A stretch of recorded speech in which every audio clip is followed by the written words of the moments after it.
So if you could be here around 9, that would be great. Okay? Well, listen here. Hello, and welcome to 90 Day Fiance Okay. I'm Mr. O, and today, Miss H and I will be discussing Season 6, Episode 10 of Happily Ever After. In this episode, Ronald has some terrible ideas about what the toddlers should play with, Julia lays it all out there for a job interview, Michael and Angela independently get talked off the brink, Yara gets to pick the new apartment, Natalie isn't telling Mike about her nose surgery, and Andrei can't even take a leak without everything going wrong.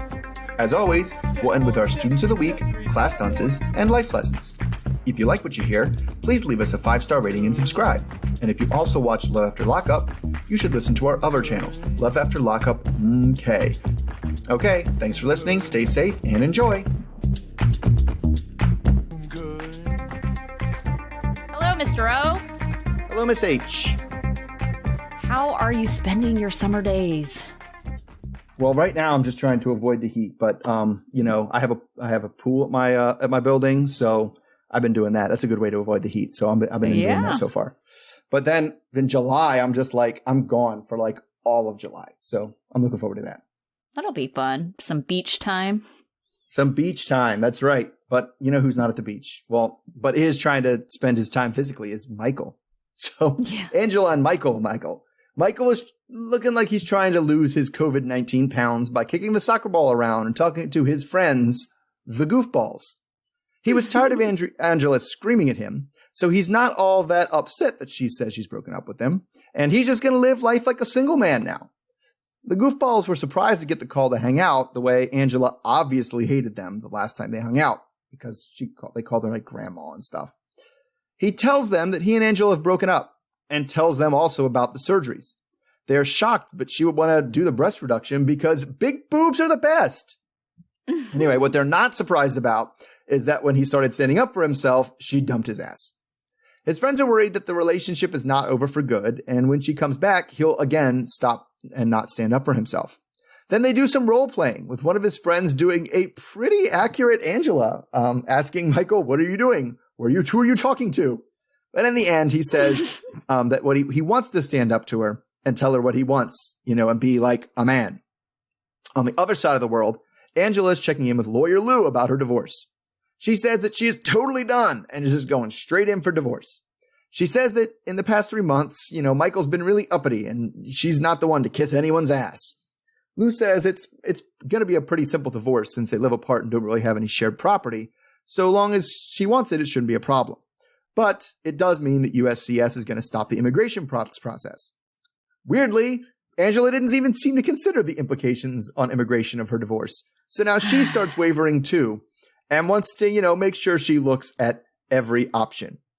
Okay, so she came in very, very, to Lawyer Lou, very, very straightforward. Lawyer Lou, I want a divorce, right? Mm-hmm. But then she seemed surprised that would impact the immigration. What did she see happening here?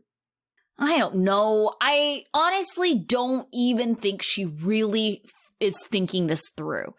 I think what she really is trying to do is she is trying to use this as a threat to get Michael in line.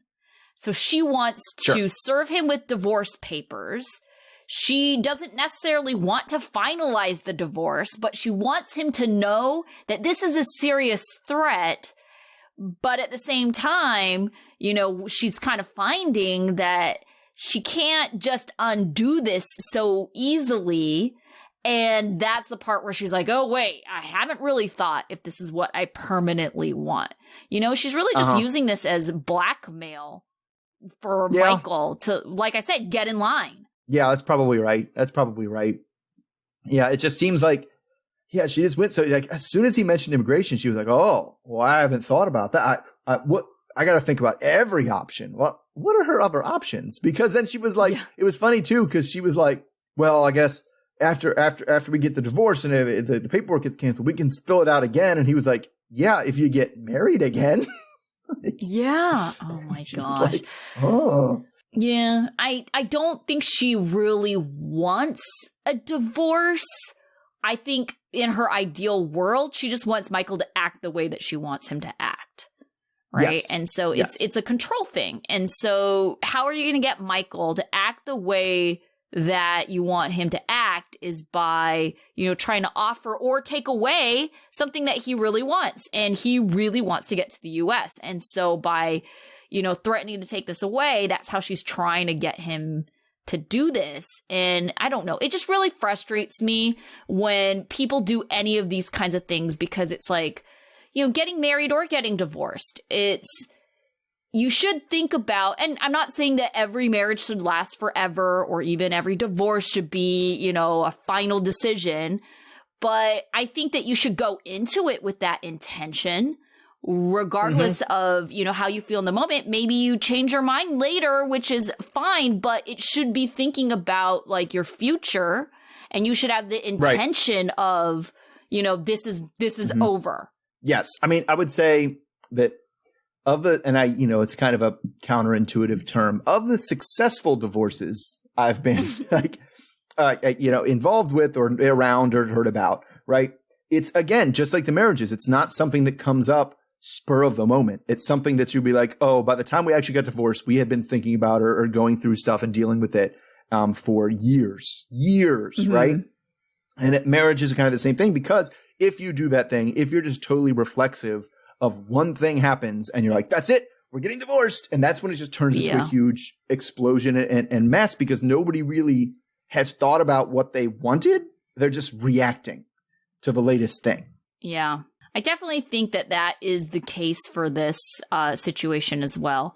Let's talk about the Goofballs for a minute. Like, I thought they were being really great friends. They did not give Michael a hard time for, not basically cutting them off. Yeah. They haven't talked to him since Angela's been around, and they kind of picked up and didn't give him grief about it. They're like, oh, well, you're surprised you called, but they were trying to be supportive, good friends.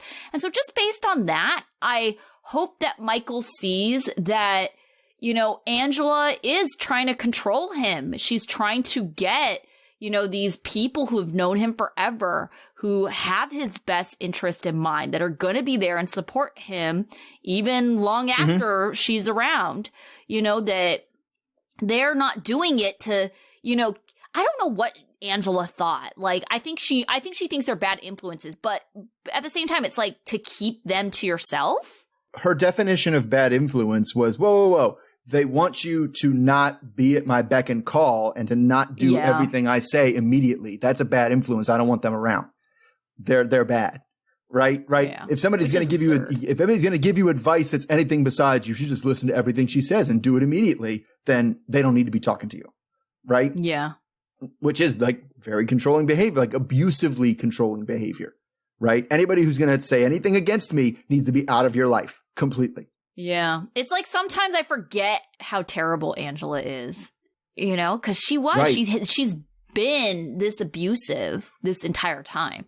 Yes, absolutely. Right. Because it's like, that behavior that she wants, right? They keep trying to conflate. She keeps trying to do every time he does stand up for himself. Actually, no, I don't want to answer the phone at 4 a.m. I will call you back in the morning when I'm actually awake. Right. And she's like, don't control me like a Nigerian man. And it's like, nobody said anything about that. Right. So she's kind of like, she has always had the attitude, if I don't call 100% of the shots, you're calling 100% of the shots. And I don't mess with that. And it's like, we can't, like, the idea of it, there's somebody, if she's not in control, he's in control, is the way she sees it. Right. Right. She doesn't see it as a partnership at all. Yeah. And I mean, even Lou kind of pointed it out, like culturally, Michael's going to want to say, but not in Angela's world. Lou even said, like, Angela wants all the say, which Angela keeps on saying, I'm American. She didn't say it on this episode, but I mean, in the past, she's always like, I'm American. Yes. I should have a say, blah, blah, blah. It's like Americans, like in American culture is like, yes, everybody has equal say, but Angela's like even saying like, no, you don't get a say at all. It's all what I want. Right. But that is, I don't know, I feel like we saw that a lot when it came to a lot of the cultural debates around the last year and stuff, right? It wasn't, it was like, oh, we have this shared responsibility that we have to do. And it's like, no, my say is I'm not doing that. So screw you all. I'm going to do what I want. Right. And so Angela definitely has no, I'm an American. I'm going to do what I want. Nobody can stop me.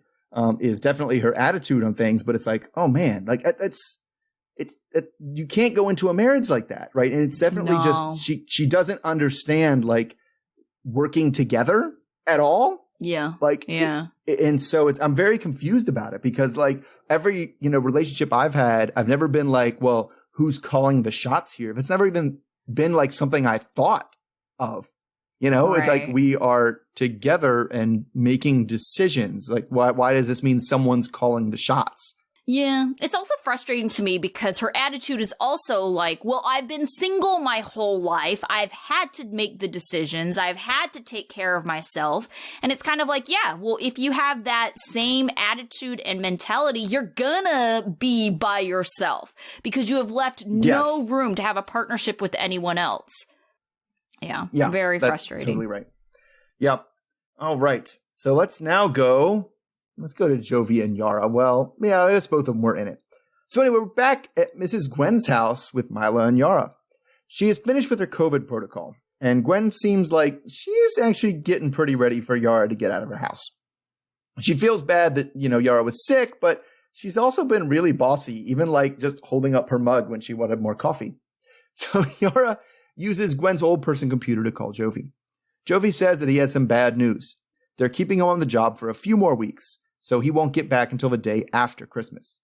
They bicker about whether he planned or promised to be home in 2 months.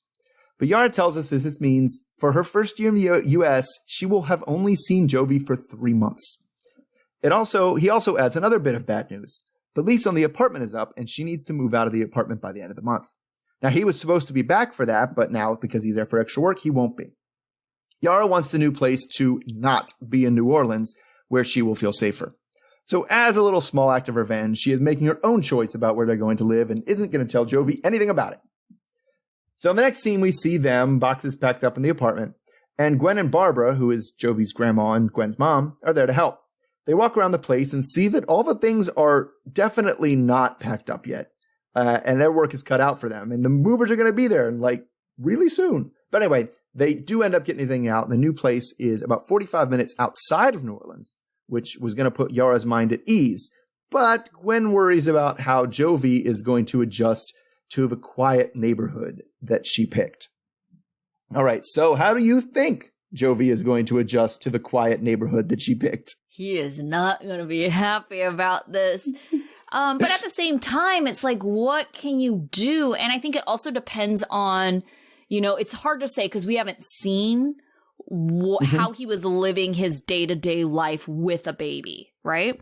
If he was living his day-to-day life and just always inside taking care of the baby, I don't know if it would really make a difference if it's, in the city or out in the burbs, because I think that's why a lot of people end up moving out in the suburbs anyways, because it's like, well, I'm going to be spending a lot of time at home anyway, and so I might as well have some space. Right. You end up with when you have the kids, you're like, wait, all the things I like to do and I like to have about living in the city, I'm not actually doing any of them. Yeah. And now I just have no place to park and I have to lug my groceries everywhere. And this kind of sucks. Yeah. Yeah, definitely. So, I mean, it's hard to say because if Jovi was still in party mode, and quite honestly, it didn't seem like he was, but at the same time, he didn't really have a chance to be. It was COVID times. He was really only there for when Milo was a month, I want to say, before he had to leave for work again. So, I mean, it's really hard to say, if Jovi would have ever reverted back to party Jovi. But if he did move, revert back to party Jovi, yeah, he's going to have a huge problem with this move. But he doesn't have a choice. But I get where Yara's coming from. She was like, well, why should you have a say about where we live? Because you don't actually live there. I'm living there. Yes. You're not. So I should be the one who gets to decide where it is because you're at work all the time. So why I have to live in your apartment is kind of sucky. And I want to live someplace that I want to live. And oh, yeah. I mean, I assume it was probably, it's funny. I'm curious about the geography of it. He said it was 45 minutes away. I wonder if it's 45 minutes in the direction of Gwen's house. So all of a sudden Gwen is only 15 minutes away instead of an hour away. I think Jovi would kind of be okay with that too, because he does like his He likes his parents. It seems like he had a decent number of friends that still lived in the Bayou area. So, maybe it wouldn't be as tragic as as it could be. Yeah, because you're completely isolated. It's not going to be strip clubs, and this and that, but it could definitely be the crawfish boils and the day drinking, which would still be different. Yeah. Still be decent. Yeah, definitely. Yeah. So I'm kind of confused by Jovi's job. Like, I feel that there is some element of, he's contracted for a certain amount of time. Uh-huh. Yes, I understand things go wrong, but at the end of the day, I feel like it is still a choice of his to get stuck in these work situations. Yeah, I mean, it seems to me that's a pretty, and I don't know anything about it, but it seems like a pretty bad contract to sign a contract for 3 months, and they're like, yeah, we need you to stay another month, and you can't say no. Like, I feel like, no, that's the end of my contract is over. If you want to sign another contract, and they probably do. In my head, I think they probably sign another contract, and it's probably a stupid amount of money that they give you for the time that you have to stay extra. And so he's just like, I can't say no to this. Like, I can't say no to this money. More than them just being like, no, we're going to keep you trapped here for an extra month, and you have no say over whether you can stay or not. Like, that seems a little different. But I feel like those are the conversations he needs to be having with Yara anyway, because maybe Yara is just like, that extra money is not worth it. And, it's got to be tough if he really is thinking about it. Like, being away from your baby for that long, it's like babies change so much within the first couple years, and he's missing out on a lot. Oh, yeah, definitely. And I don't know. Does he really seem to be okay with that? I don't know. Yeah, like you are missing a lot. And but I also wonder if it's one of those, like, one of those kind of like toxic company environments where it's just like, oh, you said no, well, you're not getting the next contract then. We'll find somebody else. Yeah. Yeah, I could see that too. Yeah, but that's got to be tough for him, because then at that point it's like, well, you're kind of stuck in it, but it's like, well, maybe that isn't the best kind of job for you then. Right. Well, and that's what Yara has been saying to him. Now, I think this is a bad time for her to keep harping on it. Like, when he can't do anything, he's already gone and he can't do anything about it. But I think she's right. She's like, listen, the kind of job where you leave for 4 months is no longer the kind of job that fits your lifestyle anymore. Like, you need to find something else. And I feel like he could. I don't think his skills are that specific, but who knows? Right. Yeah. All right. So moving on to, let's get Andrei and Libby out of the way. Yeah. Right. So Andrei has pulled over and asked Becky to get out of the RV so they can talk. Andrei says Becky is being a drama queen, and Becky says she's tired of him trying to take advantage of her dad. Becky is especially suspicious because 5 years ago, when she got into the family business, her dad, Chuck, didn't listen to any of her ideas. Libby, still on the RV, tries to get Chuck to get off the RV to mediate because the babies are crying and they want to get back on the road. Chuck comes out and says, no business talk on the RV. End of story. Later, they have made their way to North Carolina, where they are all in an Airbnb. Jen says she will never get back in the RV. Libby tells Andrei to watch Ellie while she is cleaning up, and Andrei uses the bathroom and just assumes that the family will keep an eye on Ellie. Libby sees Ellie halfway up the stairs, and Ellie trips and falls backwards, and Libby catches her just in time.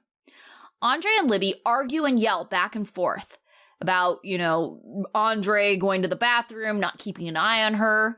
Jen tells Libby that it can happen to anyone. It's not a big deal. And Ellie was probably more startled than her. Everyone piles back into the RV more agitated and tense than before. And I will add that, the argument that Andrei and Libby were having was pretty heated. But it was a bunch of just yelling nonsense back and forth. All right, so Andrei claims that, he had to go to the bathroom, even though it was his responsibility for watching Ellie. So at that point, what should Andrei have done to make sure Ellie was safe?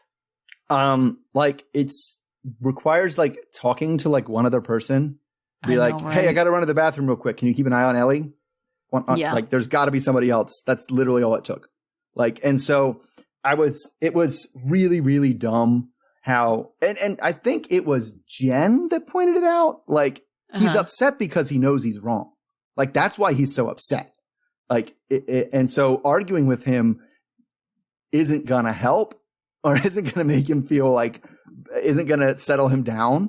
Like, because when you're a dad and you have a 2-year-old, then yeah, he's like, I can't even take piss without something happening. It's like, yeah, that's exactly right. That's what being a parent is for those years. You can't even take a piss. Like, you have to make sure your kid is watched even while you're taking a piss. Like, that is how it works. I think the other thing that he was really upset about, but I don't think him yelling is really helping the situation, is he feels that he's ganged up on, you know, and having Chuck and Libby on his side kind of makes it seem more even, especially given this RV situation, because you got Becky and Jen, and thankfully Charlie is on a flight. But I think he thinks like, okay, well, if I'm in it with Libby right now and we're not on good terms, it's going to make everything that much worse. And it just looks that much worse. Like, no one's on my side, you know? And then even Libby is the one calling Andrei a dick, you know? And it's kind of like, well, yeah, don't you get on your sisters for calling him names, and you're turning around and calling him names? I mean, it just seems like, but that's just their whole family takes everything, and he fits in with them because they take everything to 100, right? I mean, she caught Ellie on the stairs. Mm-hmm. First of all, she was most likely being super overdramatic. She flew backwards off the stairs, and I had to catch her barely before she went, or she would have fallen all the way down the stairs. Okay, first of all, 2-year-olds have fallen down the stairs before. It's unfortunate, it's scary, but it happens, right? And second of all, it's like, but what did she do when that happened? Did she, oh my God, Andrei, you have to be more careful? Or did she probably start screaming at Andrei? Like, why weren't you watching him? Like, just screaming at him 100%, right? And so they never talk to each other. They just scream at each other, right? Mm-hmm. Or they just scream or whatever, talk. They always assume the worst of whoever their object of their stain. I thought Andrei was watching the kid because she probably started screaming at him, maybe, and he might have said, oh, I asked Becky to watch Ellie while I went to the bathroom, but she wouldn't have known that because she was probably already screaming at him. Yeah. And so he starts screaming back. It's just like they just communicate by, and that's, like I said, just assuming the worst of whoever it is. Yeah. Yeah. They're just, it's difficult for me to watch them because it's like just constant fighting. And it's like, well, who's Andrei going to be against today? Andrei versus Libby. Andrei versus Jen. Andrei versus Charlie. Andrei versus Becky. It's like, it seems like it changes all the time. And it's just like, I don't know. Maybe you should reflect on who is the person who is fighting with everyone all the time. It's Andrei. So I do agree with you in that, you know, it's like how he kind of reacts, and, you know, like what Jen had said, like he's upset because people are upset with him and he knows he's wrong. Mm-hmm. But I get it because he is objectively outside of that. But outside of that, I wouldn't like dealing with him. He's an asshole. Like, he is an asshole, and he is a dick. Like, oh, we stop in North Carolina because no one else can drive truck. Only I can handle truck. And so they should just be thanking me for every second that I'm in truck. Like, and it's like, okay, like, yeah, you're the one who agreed to drive the bus, and you have the most comfortable seat, and you're not getting car sick, and okay, like, but it's, you know, he seems to always want credit for everything all the time, like, and is upset if he doesn't get the credit. It's like, he's a tough, I imagine he is, because of that, a pretty tough dude to deal with, because it would be easy to just let it roll off your back. All right, Becky, we won't talk about the things, we won't talk about it anymore. Right. Like, it would be super easy to make her entire family seem unreasonable, and he just won't do it. He just won't do it. Honestly, I think he kind of owes that family. Didn't they pay for him to go to trucking school to get a commercial license to begin with? So it's like, the least you can do is chauffeur them around for, you know, one lousy family vacation trip, because he has not paid them back for that school. Could you imagine working with that guy? He's the guy you got to manage and kind of trick into thinking he's in charge all the time. or else he blows up. You have to be like, oh yeah, I definitely think that's what Chuck is doing right now. You know? Yeah. And I think that's also what's pissing off Becky. Like, her whole argument was like, hey, I had all these ideas too. Dad just like put me in my place and was just like, okay, you got to learn the business. And I think Chuck is just like, okay, he's got to learn the business. But I think he's entertaining these ideas. I don't know if he's going to actually do them. But no, it's like, but it's a different. He's figured it out. He's differentiating his instruction, and this guy needs to feel like he's the one with the ideas, and like you kind of nudge him in the right direction and get him to think the ideas that you want to think, but make him think, oh wow, that's really smart, Andrei. You're very at the top of things and in charge. Like, it's just a different style of managing somebody. Yeah, definitely. You know how I feel about managing people. Oh yeah, totally. Let's move on. Other people that need to be managed, and that is Ronald. So we'll get to Tiffany and Ronald. So Ronald and Daniel are already fixing stuff in the room. The cardboard boxes that he painted to the floor because he put them on the wet paint. Anyway, Tiffany's satisfaction for how well the house is put together is tempered by his bachelor fridge that had 6 eggs, hot sauce, and a beer. Ronald says he just didn't have the time for groceries, and he's, actually kind of surprised the beer was still there. But Tiffany thinks that he spent all the grocery monies on the room. So the whole family goes to the market, and Tiffany has a lot of things to say about the food. And he's upset that they only get 2 weeks worth of food because he doesn't want them to leave. When they go to pay, it costs a little more than $250, and Ronald is about $50 short. So they get home and they unpack the groceries, and Ronald is very excited. And Tiffany keeps saying he overdid it, especially since, she had to help cover the cost of the groceries. Then Carly starts to get cranky, and Tiffany is upset that Ronald just can't handle everything. He should be able to put away the groceries and handle the cranky child. She just wants to go to sleep. But, when Ronald tries to take over and gives her a plastic bag to play with, Tiffany decides that maybe it's not the time for her to go to sleep. So she gets very frustrated whenever she is out in the living room asking for help, and Ronald is like, I can't come. I'm mopping the floor. I'll be there when I'm done. I can't come. So anyway, the same pattern continues the next day. Ronald is too busy making a sandwich to help change Carly. Ronald says he can't handle poop diapers, but Tiffany doesn't remember that being part of the agreement that they came to when they had the kid. The pattern continues. When it comes back to the poop diapers, they keep continuing this circular argument where she says you're not helping enough and he says you're not appreciating how much I'm doing. So when it comes back to the poop diapers, he says that he does have a choice not to change him because he has a wife, and that gets her to get up and leave.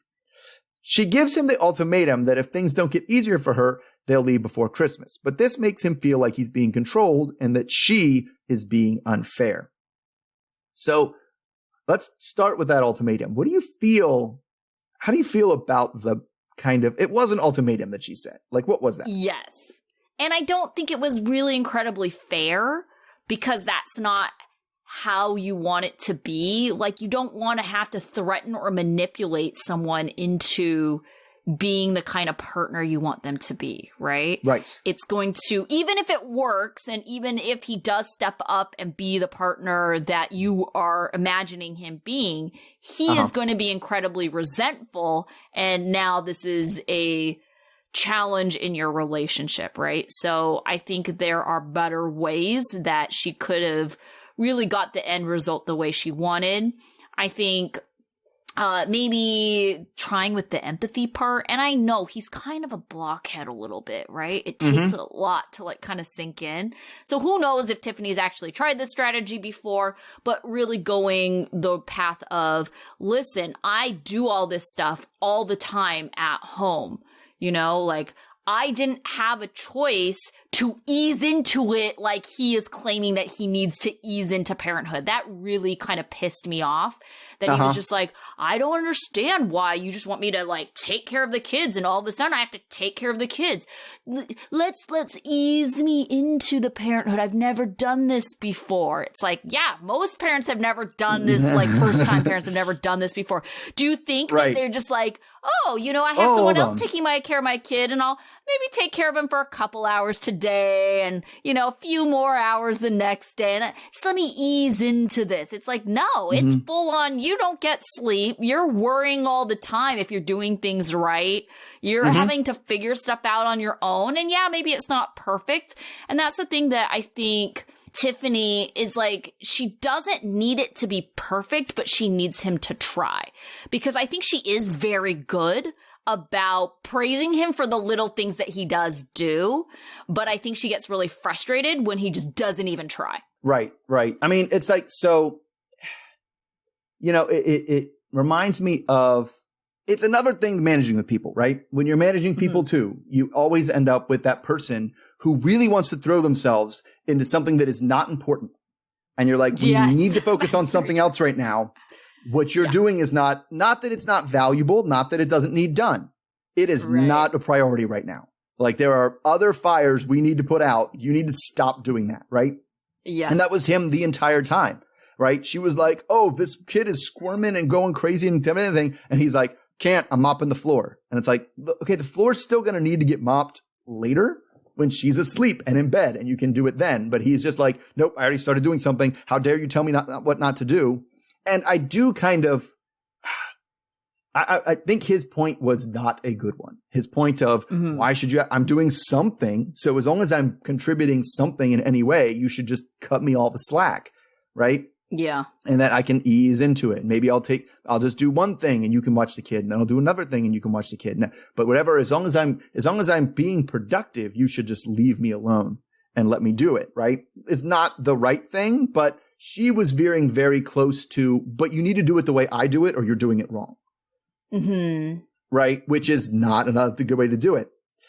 Honestly, though, yeah, I don't know. I feel like she might be a little bit more forgiving because the way he's doing it, like giving a kid a plastic bag. When I saw that, I was like, at least in America, there's usually some kind of warning sign at the bottom of your plastic bag. You should not be giving kids plastic bags to play with because they stick their heads in them and they could suffocate. And it's just like, here, play with this like very dangerous item. Here you go, Carly. It's just like, oh my gosh, idiot. I'm not even a parent and I know that you shouldn't give a kid a plastic bag to play with. Like, what are you doing? And he does, and they did kind of show us, like, everything he does is half-assed, right? Even when he threw himself into that room and painted cardboard boxes to the floor.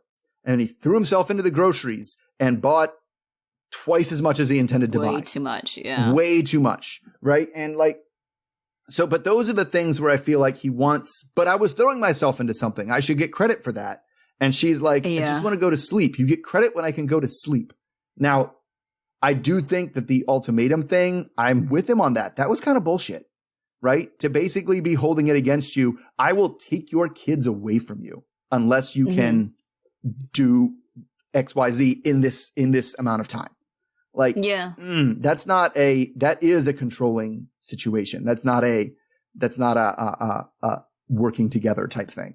Right. I think it's one of those things where it's kind of almost like Angela and Michael, she's trying to get a specific kind of result by threatening this thing, and using that to control someone. And, it's just not the way to go because, like I said before, it's like just creating this hostile environment. Yeah, you may get the results, but resentment. And the thing too is the thing she keeps saying, right?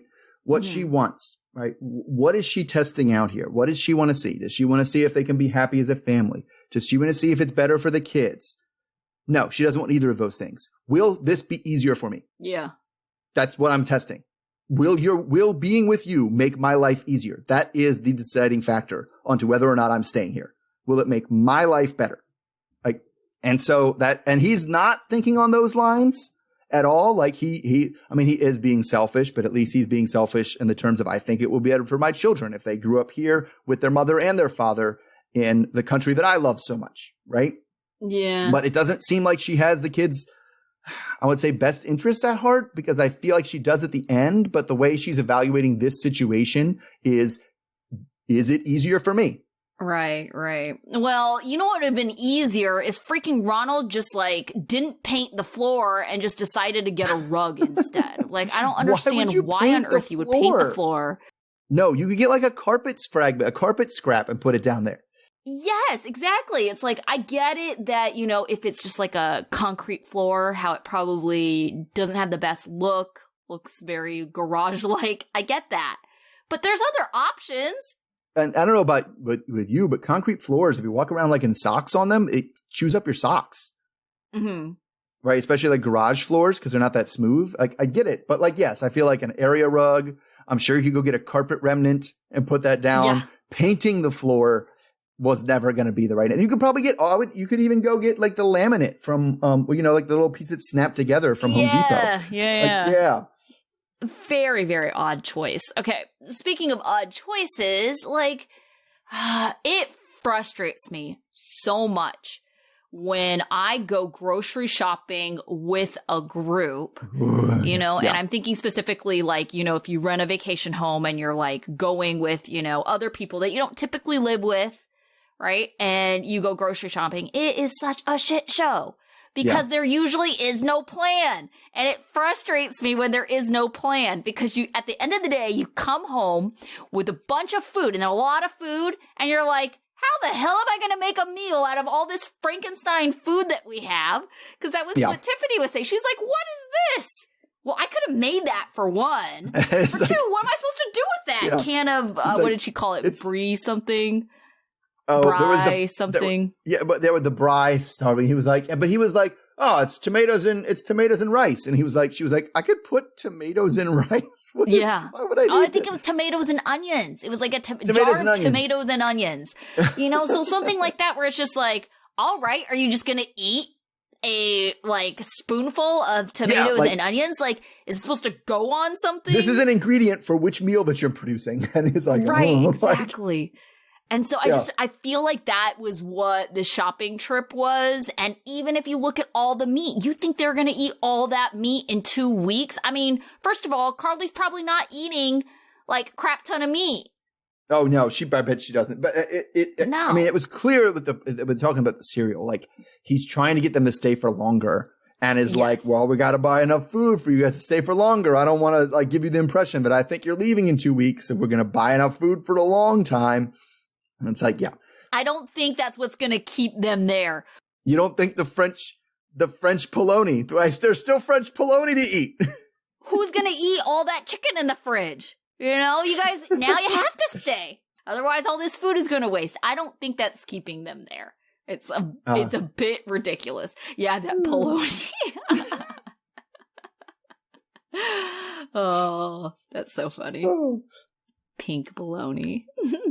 But it's French, so it's fancy. So yeah, it does. It makes it fancy. All right. Next up, we have Brandon and Julia. So Brandon and Julia are going to look for apartments in matching wannabe spy outfits. Julia is shocked at the cost of rent in America. Julia loves the first place they look at because it's large enough for all of Julia's stuff and for Brandon to skateboard from room to room. Julia wants to move in and doesn't care about the $1,800 a month price tag, whereas Brandon thinks it's much too large for the two of them. Brandon awkwardly tries to leave the realtor without making any kind of commitment, and then while alone, he tries to explain to Julia that they just simply don't have enough money for that rent, and Julia is frustrated because it doesn't feel like they're making any progress on moving off the farm. Brandon assures her that they can still move out, just not into that apartment. Julia is even more determined to get a job so they can afford a nice apartment.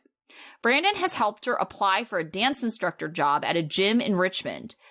This doesn't start off so great as Julia walks in with Brandon and they're late.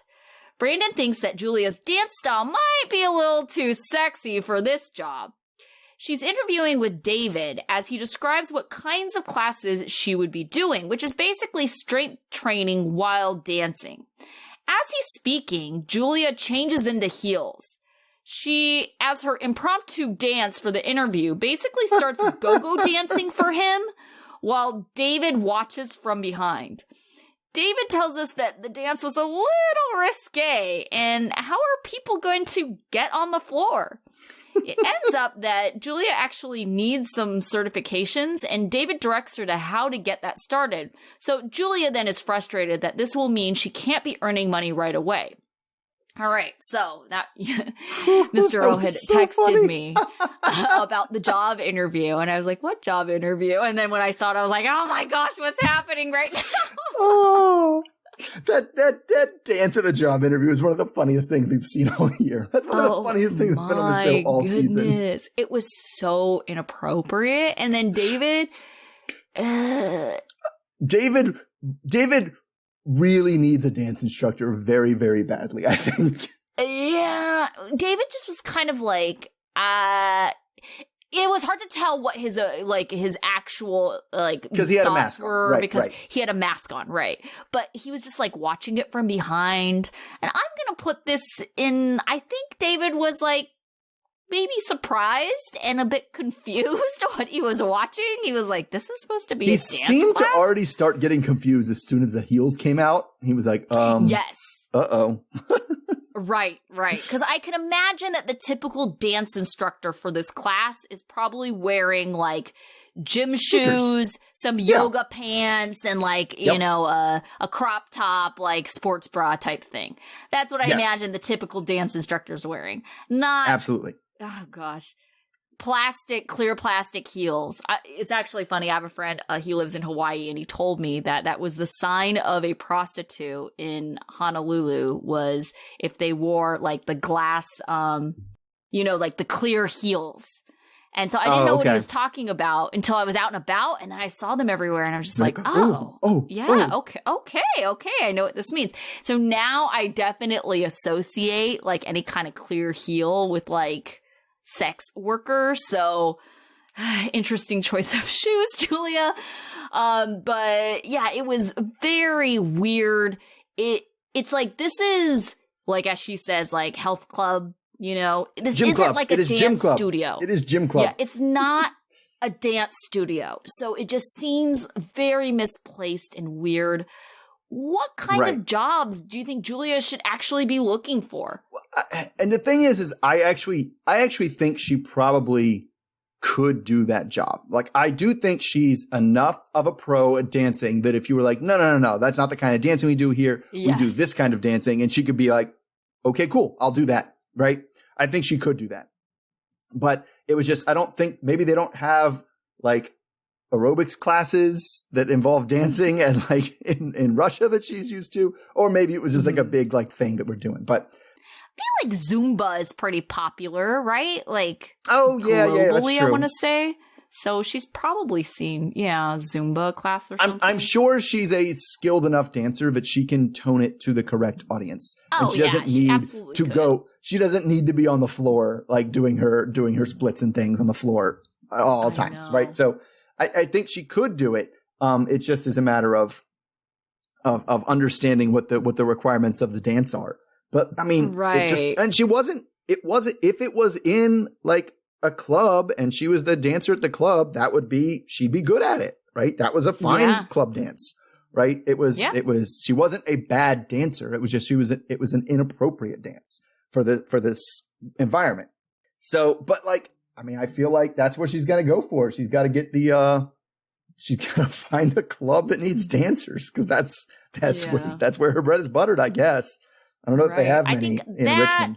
Or I don't know if they still have these around, but there was that club, S Factors, like a gym, not like a club. S Factors, they did like pole dancing classes and things like that, but like for fitness.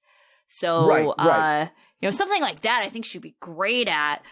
Yeah, but even the pole dancing is that thing. It's like, but it always ends up, because when you're doing the pole dancing for fitness, you're holding your body up. You're exercising your upper body, you're doing strength training. It's not going to be the part where she's going to be like, all right, well, we're going to get our asses a little bit farther on the floor, make it a little bit sexier when you slap your ass. Like, that's not going to happen. Right. So she could, that probably is a little bit more in line with what she's doing. But I don't know. I think it's a reasonable job. I think she's better off doing that than the event planning that apparently we just are completely forgetting about. Abandoned. You know what I think Yeah, it is totally that abandoned. Julia wants, what is the easiest thing I can do to make cash immediately? So Right. I am going to have to think about what is in my skill set. What do I have experience with? So I think this is why she's coming to the conclusion, that these are the kinds of jobs she should be applying for. Sure. I do understand her frustration with, well, I consider myself an expert at this. Why do I have to take your stupid certifications? It's not that difficult. I'm not, lives are not hanging in the balance. I'm not a doctor. Don't need to be certified to teach dance. But I don't know. Maybe you should be. Honestly, the certification she probably has to do is probably CPR. It's probably like first aid in case somebody there's a medical emergency in her class. It's almost certainly what the certifications are, right?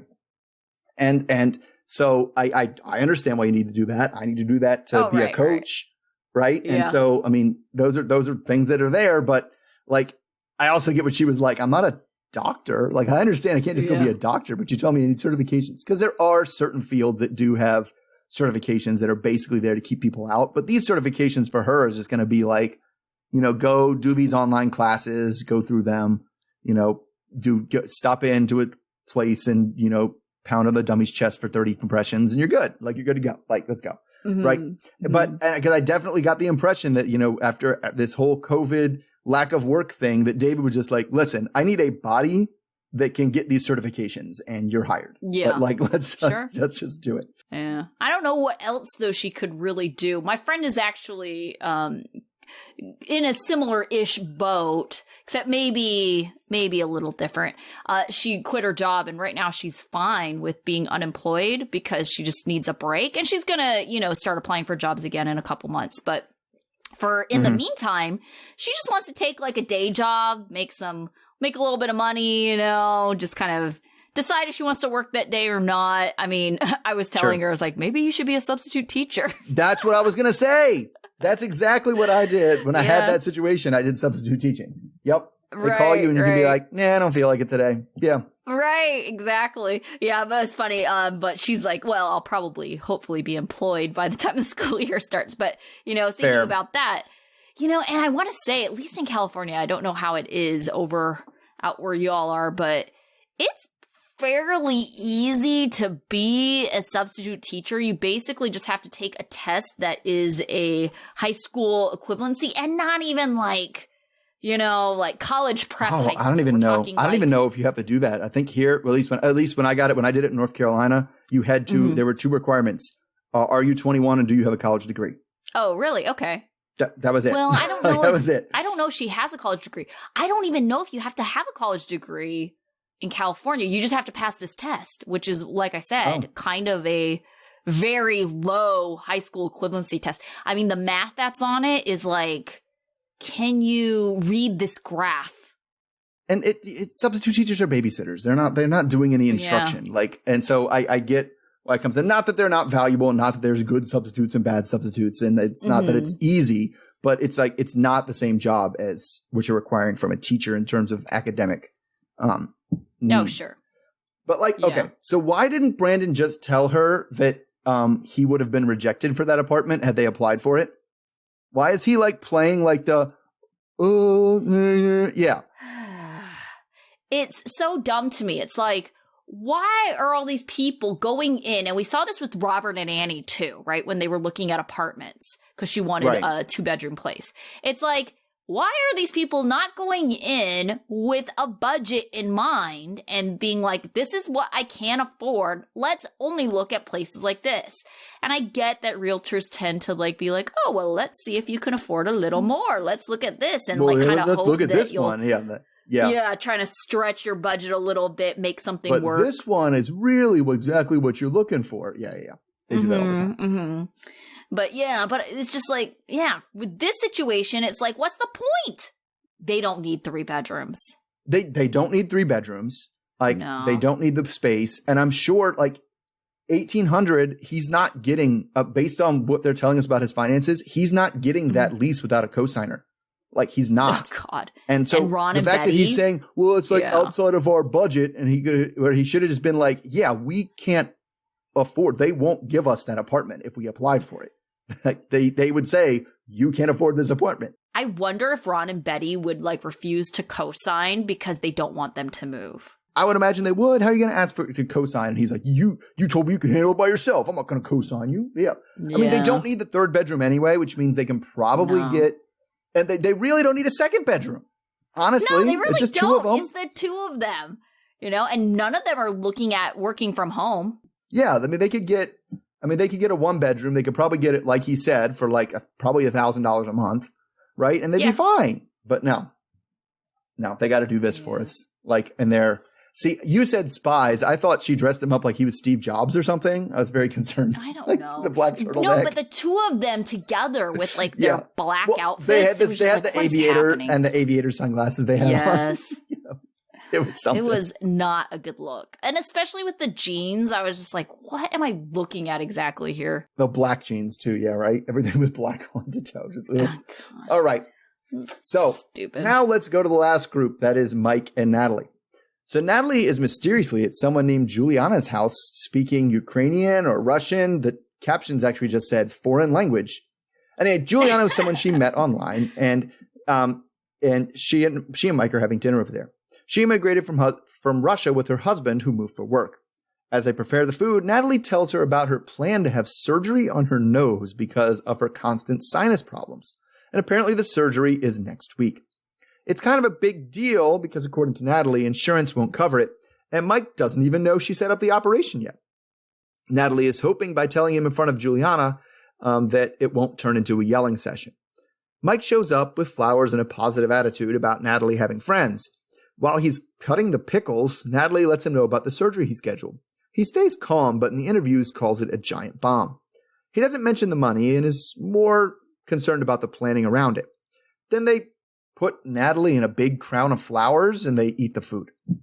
Juliana brings up the surgery and Mike says he wants to be there. And then she just adds to the chorus of everybody who just says they need better communication.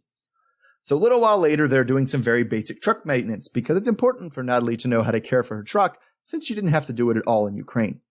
But, American girls can do everything. Anyway, he brings up how she left him out of the planning for the operation, which she kind of plays dumb about and says, I already told you about it.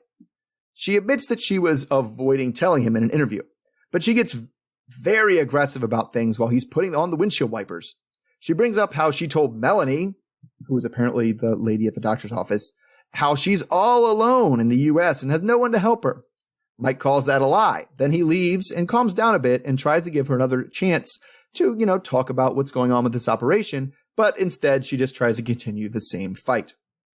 All right. So we all agree that their communication is terrible. But who was the less effective communicator in this particular instance? I think that probably Natalie. I could understand Mike's frustration, especially because, and she had said that the insurance wasn't likely going to cover it or they weren't sure. And I think that was part of the reason why she was hiding it from him, because she didn't want to hear about, because she said she's scared that Mike would worry about the money situation because she thinks Mike's always worried about money. And I think she said that she would pay for it, and that's why she was like, well, I don't need to include him. But it's like she was intentionally keeping things from him. Right. So, and then also the throwing someone's name into the conversation, like he should know who that is. Who's Melanie? Right. And he was like, especially when it's exactly the point. We're talking about how you don't tell me anything. And then you just name drop somebody you've never talked about before. And it's like, right. And he was like, this is exactly what I'm talking about. You never tell me anything. Like, Natalie lost me as soon as she had that big interview where she was like, I'm afraid to tell Mike because of the money and I'm nervous because I scheduled this without talking to him and blah, blah, blah. Yeah. And then he goes, I'm frustrated that you scheduled this without talking to me. And she was like, I did tell you about it. And it's like, no, you didn't. You didn't. No. You told us in an interview that you didn't. Like, that's so frustrating. Yeah. And I also feel like she was very manipulative and conniving about how she brought it up. Oh, totally. She knows that Mike would not yell at her or whatever, react poorly in front of someone else. So she 100% planned this with her friend because it was very obvious Mike was trying to make a good impression with the friend as well. He brought them both flowers, you know, and even like when he, you know, was reacting to the news, he was just kind of like, oh, well, when is this happening? I'll, you know, be sure to take time off of work and, you know, take you to the surgery. And it was just like, yeah, that was too nice. It was very much the other way. And I was waiting for him to lose his shit because you know he was going to. But he waited until they were by themselves. And so it was pretty obvious that she thought that she could soften the blow by doing this in front of friends. And it's not like we haven't seen people just in general in life do this. It's like, you know, that's why they say, you know, oh, break up with someone in a public place. They can't freak out in public, right? And freak out in front of other people. So kind of she was doing the same thing here. Yeah, and I feel like he actually was okay about not flipping his lid until she blatantly lied to him. Until she did that thing where he was like, oh, what's going on? Why didn't you tell me about it? And she's like, I did tell you about it. And then he was like, well, now we're in bullshit land. Like now we're in fantasy land where you're just going to make stuff up and things are going to go wrong. Because I felt like, I mean, he yelled, right? But it was like, this time I could follow him and he did stay on topic in terms of that. He didn't go off. He stayed on, I'm angry about this specific thing and you didn't tell me about it. I was worried about it. It's a major operation. I feel like, you know, you should have been keeping me posted. And all I heard was one time 3 months ago, you said, hey, I might need a surgery down the line. And all of a sudden I hear, oh yeah, it's next week. Like, and then he did the whole thing where he was mad about it. He left and he came back and he said, okay, we both said our words. So tell me what's up.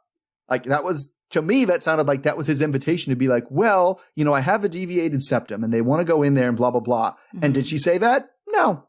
She was like, I can't believe I'm all alone and you didn't tell me about it. This is why I don't tell you anything. And it was like, oh my God. Like I was this time, I'm not always on Team Mike, but this time I was on Team Mike. Well, I think the reason why it was easier to be on Team Mike this time and not other times is because you're right. He was more coherent and more on, you know, like what it was that he was mad at, because it's one of the few times he actually has something to legitimately be mad at.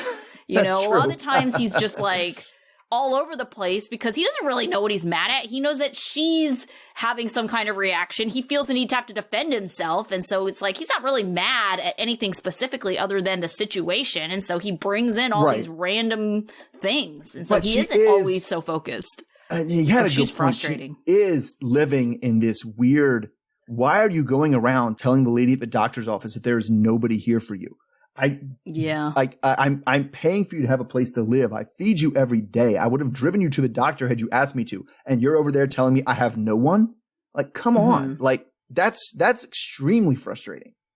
Yeah. Like, she just makes up these situations in her head where she does that. And he's right. She is this victim of everything all the time. Yeah. Yeah.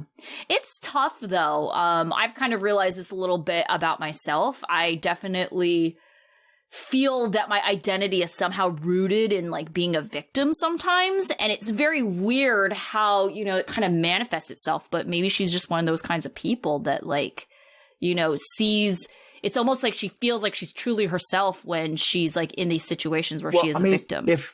If you're, I mean, I see it. I mean, it's definitely something that needs a lot of exploration, but if you're unhappy, right? There's two choices. You did something wrong or somebody did something to you. And it's way easier to just be like, this must be everybody else's fault that I'm unhappy. Right. Definitely.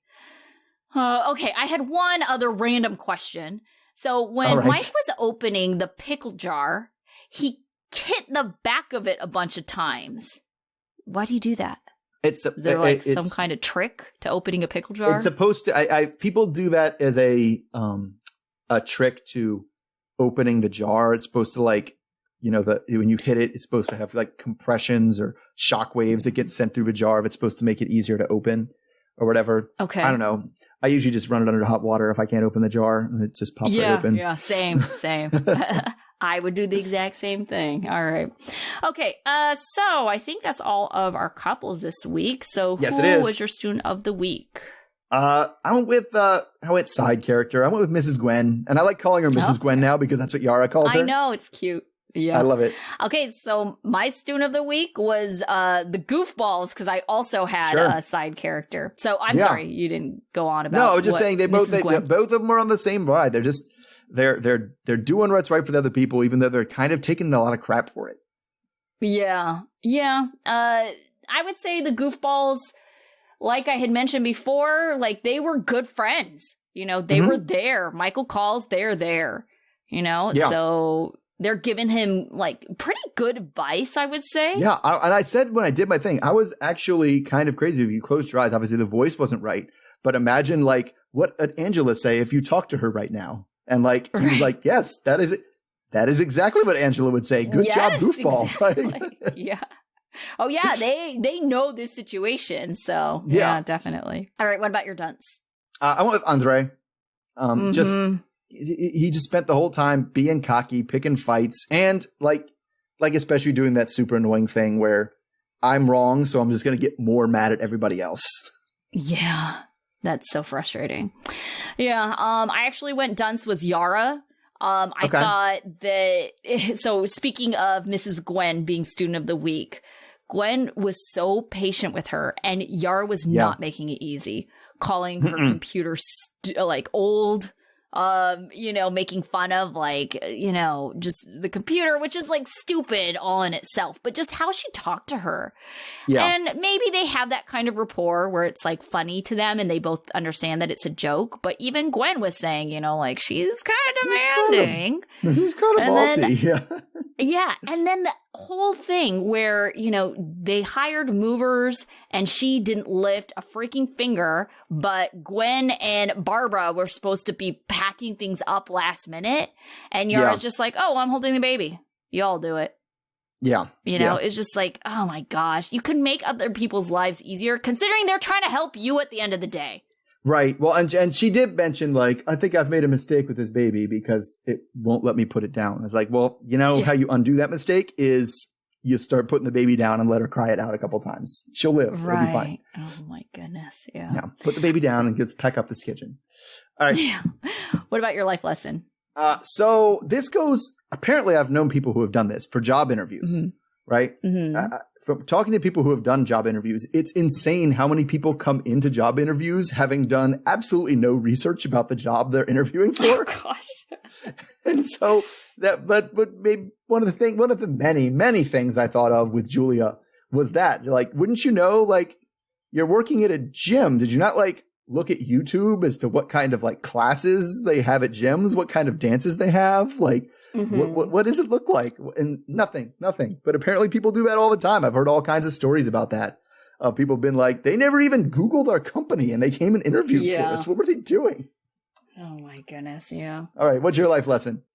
Mine was having to do with Michael and Angela, although it would apply to other couples too. If you fear telling your partner what you really want, you're just always going to be unhappy, either because you'll never get what you really want, or you're with a partner who doesn't care what you really want.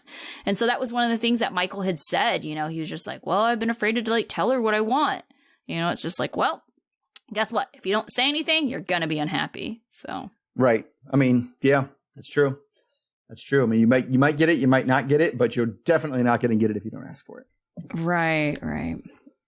All right. So that finishes up this week. So I don't think anything, different's happening. Oh, wait. Yes, you're right. Is. I was like, just as I said that, I remembered what you had told me. Uh-huh. There's no episode next week because of 4th of July. So we will be back with this channel in 2 weeks with a new episode, which is good. And you know what? And we'll be recording that one together. Oh, yes, because Mr. O is going to be on the West Coast. So that's right. Right. So next time you will hear us, we will be together. So yes, that also makes for interesting mixes because we kind of just have one audio, right? And kind of have to just go with it. We got to just go with it. We can't cut anything out of it. That's right. It just is what it is. So you got an uncut version of us next time. Yes. All right. See everybody then. All right. Until then. Okay. Bye. Bye.